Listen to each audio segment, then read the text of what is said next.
Vamos dar uma olhada nos dados de aprovação do governo Lula, já está na sua tela. Era 48% no 15 de junho e se manteve em 48%, agora foi para 47%, a parcela dos que aprovam o presidente. E o desaprova continuam empatados, né? Já estavam empatados desde o começo, e agora numericamente empatados, né? Entre 47% aprovam, 47% desaprovam, 4% e 6% não sabem, não responderam. Agora a gente vai olhar para a avaliação do governo Lula. Ruim, péssimo. 41, 42, 41. Ótimo e bom, que é esse que o Léo Barreto acabou de chamar a atenção. De 38 caiu para 35, portanto fora da margem de erro. Irregular, de 18 para 24%, também um movimento importante fora da margem de erro. Não sabem, não responderam, 1% para todos. Então, vamos receber de volta aqui o Leonardo Barreto. Léo, vocês, cientistas políticos, vocês trazem que existe uma barreira para a reeleição de um candidato, que é ele ter o ótimo e bom acima de, ou pelo menos em 40%. Lula estava em 38%, caiu para 35%. Mas como nós vivemos tempos diferentes, essa referência pode ter mudado? Olha, Thaís, quando a gente olha para os dados de percepção de economia, né, que também são trazidos por essa pesquisa, a gente já tem 5 rodadas consecutivas de percepção de piora. Além disso, as respostas de que a economia hoje ela roda pior do que rodava no governo Bolsonaro também cresceu, já existe um gap. O que é importante para a gente é que a gente vai começar a ver uma dinâmica diferente desse processo, né? E o que a gente vai colocar em teste é a tese do professor Felipe Nunes, do Thomas Traum, de que existe uma calcificação inescapável. E aí, nessa calcificação, esses dados de economia, esses dados de funcionamento do governo, eles sempre trazem primeiro a perspectiva ideológica e a perspectiva da torcida, né? Eles são avaliados por essa lente. O que a gente vai olhar a partir de agora é se há escapatória dessa calcificação. E se a gente vai ter, por exemplo, lulistas tendo olhar crítico, né? E bolsonaristas também tendo olhar crítico sobre as perspectivas das candidaturas. Lembrando que agora a gente vai ter um espaço de comunicação que escapa daquele universo controlado, né, da comunicação oficial dos governos. A gente vai ter a introdução dos debates, né, a gente vai ter os programas jornalísticos, as entrevistas, a gente vai ter as redes sociais, mas principalmente as pessoas sendo pautadas para prestarem atenção nesses temas.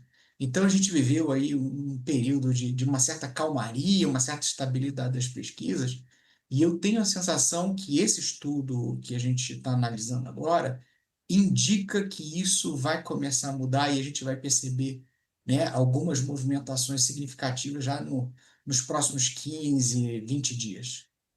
Agora, Léo, eu quero te ouvir um pouco mais sobre aqueles 40% dentro dos 27% que se dizem não polarizados. Essa é uma figura nova na sociologia, na antropologia, na ciência política, né? Porque ela surge, inclusive, diante da realidade, né? Que é um mundo polarizado, portanto, você precisa se reidentificar. Vou usar uma palavra moderna aqui, que é ressignificar, né? Quem sou, né? Quem sou eu? Ser ou não ser? Eis a questão. Ser ou não ser polarizado? Eis a questão. Qual é a sua leitura sobre esse dado? Você já falou aqui da calcificação da polarização e tudo mais, né? Mas o que mais a gente pode explorar desse sujeito que está dizendo, escuta, eu preciso de uma outra alternativa? Perfeito. Olha, eu acho que a gente pode dividir esse grupo em dois, né? O primeiro seria aquele eleitor independente clássico. E esse eleitor, ele faz análises racionais, né? Ou seja, o que está aproximando o país das minhas expectativas, dos meus desejos, e o que está afastando. E aí ele muda de posição dependendo daquilo que se aproxima mais ou menos do ideal dele. né? Lá nos Estados Unidos, o pessoal chama isso de swing voter, né? É aquele que vota uma hora com os democratas, outra hora com os republicanos. Agora, existe uma divisão aí, e eu acho isso muito importante, é, de olhar assim, olha, eu não estou polarizado entre Lula e Bolsonaro, mas isso não significa que esse eleitor ele seja de centro, né? Ele pode ser um eleitor de direita, né? Ele pode ser um eleitor de esquerda anti-Lula, né? E aí eu acho que quando a gente olha para o estoque de candidatos de terceira via que a gente tem, eles estão praticamente todos à direita, né? Talvez aí o Joaquim Barbosa, Augusto Cury, a gente vai ter que esperar um pouquinho para identificá-los, mas os principais eles estão todos à direita, né? Isso significa que há talvez uma leitura do mercado de oferta, né, de que a curva da demanda está para a direita, né? Então, eu acho que a gente pode classificar esse eleitor como sendo aquele que busca uma perspectiva mais racional, né, do processo político, e ele pode navegar entre Lula e Bolsonaro, a depender, né, de onde que esse está, né, sobre o seu modelo ideal. Mas a gente também tem os antes, né? E aí, para eles, a polarização é um problema, né? E aí, votar em alguém de fora dessa polarização vira o grande objetivo, né? E aí, a gente acho que é uma alternativa, uma sugestão até para as pesquisas, né? E elas trazem isso já de alguma maneira, é a gente buscar perceber desses 27% quem é que está em cada grupo.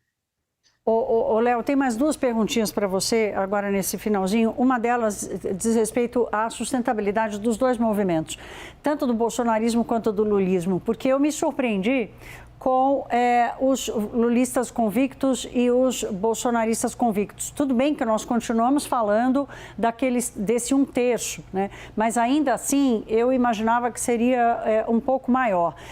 Já há outras pesquisas que identificam esses grupos mais ou menos em torno de 25% para os dois lados, né? O quanto você enxerga desses movimentos sustentáveis como alternativa política no Brasil?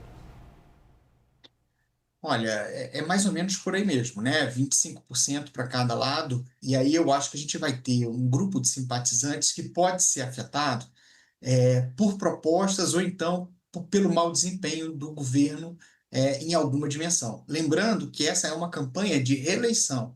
Isso significa, Thaís, que as pessoas estão julgando o governo. Então, por exemplo, um dado trazido por essa pesquisa mostra que o Lula teve uma queda de 10 pontos entre beneficiários do Bolsa Família, que é um público lulista.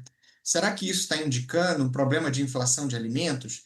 Né? Então, assim, questões econômicas podem afetar essas pessoas. Eu acho que o núcleo duro mesmo, né, de bolsonaristas e lulistas, que sequer conversam muitas vezes com os dados e os movimentos da realidade, né, em função das suas perspectivas ideológicas, eles são uma minoria de fato, né, uma minoria grande, uma minoria importante, mas eles são uma minoria de fato. Agora, transferir isso para um outro candidato, pela ausência de outras candidaturas de esquerda, né, o Lula ele fica mais protegido, né, ele tem ali o monopólio, né, do voto independente ou que hoje está com ele, né? E enquanto que eu acho que esse movimento ele cresce mais à direita pela rebelião interna que o Flávio Bolsonaro recebe e pela grande disponibilidade de candidatos à direita que a gente tem hoje no país.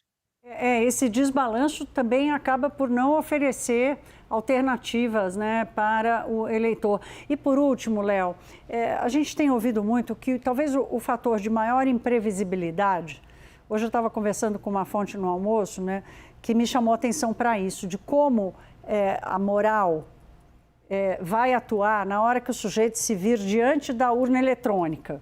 Né? Esse cara que olha para um, olha para outro e fala, meu Deus, principalmente numa eleição de segundo turno, essa imprevisibilidade, ela se mantém? Você enxerga algum arrefecimento dela em função do voto moral? Sim.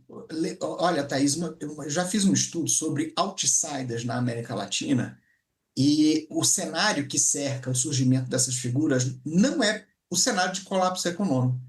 é o cenário de colapso das instituições. Normalmente eles vêm cercados de cansaço e crise moral, né? Crise institucional.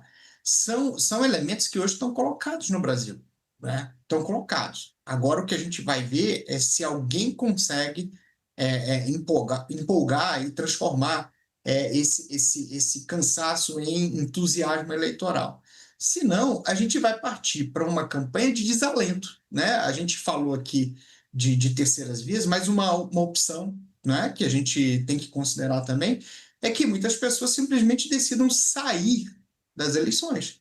E aí a gente tenha um número recorde de votos brancos e nulos, ou de abstenção, criando um problema. Lembrando que nessa própria pesquisa, se você traz eleitores que votaram nas duas últimas eleições, a diferença do Lula cai de 4-1. Ou seja, esse desalento, né, ele é também uma variável que pode afetar o resultado da eleição. Conversamos com o Leonardo Barreto, cientista político e sócio da consultoria Think Policy. Leonardo, sempre muito bom lhe ouvir, porque traz luz para o debate político para além da polarização. Aqui não tem polarização, aqui tem notícia e análise dos fatos. Meu querido, muito obrigada, uma boa semana para você, até uma próxima. Obrigado, Thaís, boa noite.